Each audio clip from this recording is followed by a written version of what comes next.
We used the Ronin 4D mainly because of the size and weight to get through the tiny space of a car windshield.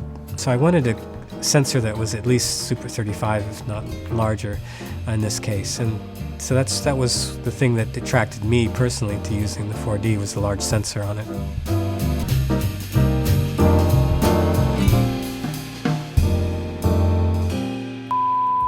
I'm David Mullen, ASC. I'm the cinematographer on The Marvelous Mrs. Maisel. The Marvelous Mrs. Maisel is a period show set in the late 50s, early 60s, like 1958 to 60 mostly. It's about a housewife who gets left by her husband, who takes up stand-up comedy, and then her struggles to establish herself in the comedy scene in New York. Well, over the years, Amy has always vaguely talked to Jim McConkey about wanting what she calls a dancy cam, something that could just move with the actors and be completely free. And then Amy came up with this big traffic jam sequence in Central Park West, where she wanted to be a oneer.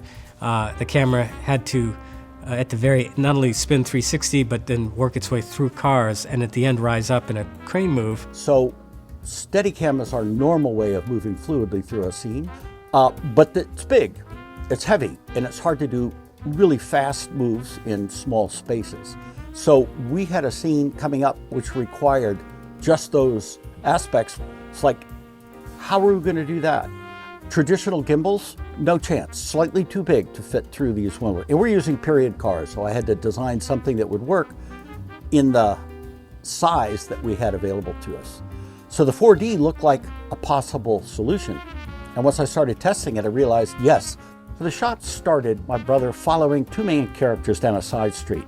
And suddenly they saw, as we did, a total traffic jam. They were hoping to get a taxi, but nothing was moving.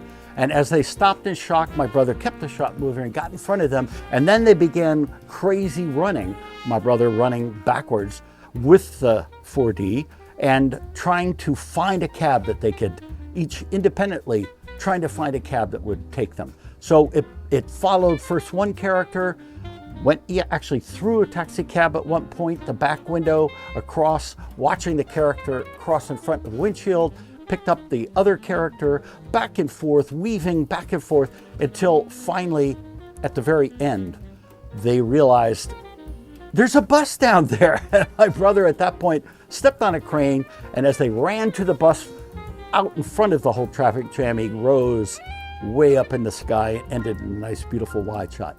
So one tool, the 4D, allowed us to do all of that.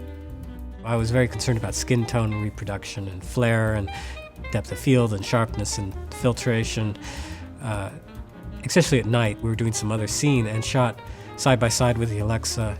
The image quality was quite high, and it matched pretty well with our Alexa. In fact, when we floated the green screen behind the red hat, our visual effects supervisors actually felt that the key would be better with the Ronin 4D than with the Alexa. The color, it was handling very well in the green screen stuff. So that aspect was great.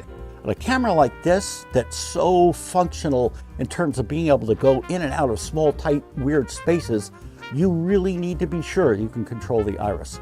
So I had to figure out a way to be able to give a separate iris control for the DIT station, as well as the, I must say, brilliant focus control that DJI supplied for the assistant. In addition, I needed to be able to remotely change certain functions, which in our case, we wanted the ability to have my brother who was carrying it be able at times to control pan.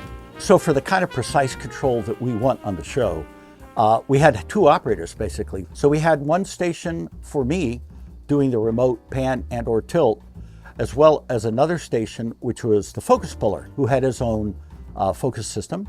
And then a third station was for controlling iris. So the 4D can be used either as a dual operator with wireless wheels or follow mode, so that a single operator can be controlling all aspects. You can zip it up to sport mode and get it a lot of energy. You could smooth it out to make it a beautiful Steadicam-like quality.